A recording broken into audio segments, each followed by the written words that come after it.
The last rays of a bruised purple sun bled across the Galilean hills, as Jesus gently urged his weary disciples towards the waiting skiff. "Go before me to the other side," he instructed, his voice a low hum against the rising evening breeze. With a final, lingering look at the departing multitude, he turned, a solitary figure ascending the darkening slopes of the mountain to commune with the vast, quiet sky. Out on the open water, the sky itself began to tear. What started as a gentle slosh against the hull quickly morphed into a furious, churning chaos. The wind, a contrary beast, rose with a guttural whoosh, snatching at their cloaks, whipping the sea into a frenzy of white-capped fury. The small boat became a toy, lifted high on monstrous waves, then plunged into abyssal troughs with a sickening creak and groan of timber. Rain lashed down, blinding and cold, each patter a drumbeat of despair. For what felt like an eternity,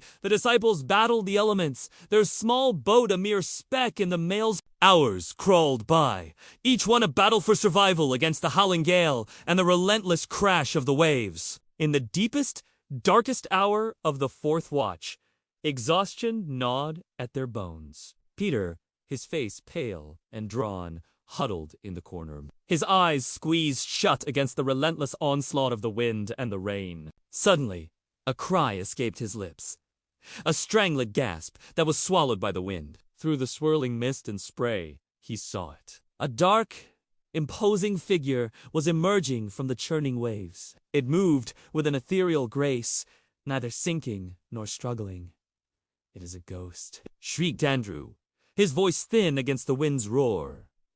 A chorus of desperate cries erupted. "Ah! Eek! Save us!"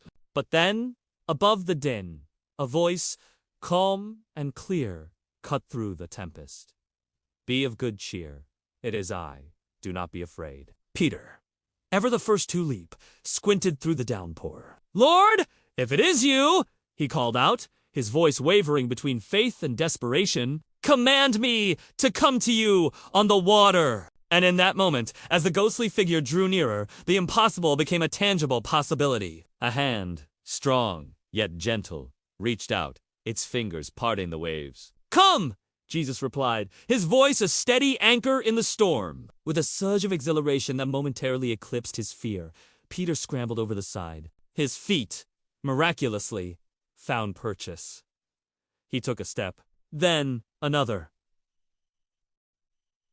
The sensation was impossible, exhilarating. He was walking on the tumultuous sea. The wind, as if taunting him, roared in his ears. The waves, indifferent to his triumph, crashed around him. But Peter was transfixed, his eyes fixed on Jesus, his heart pounding a wild tattoo against his ribs. Yet, as he looked down at his feet, his triumph turned to terror.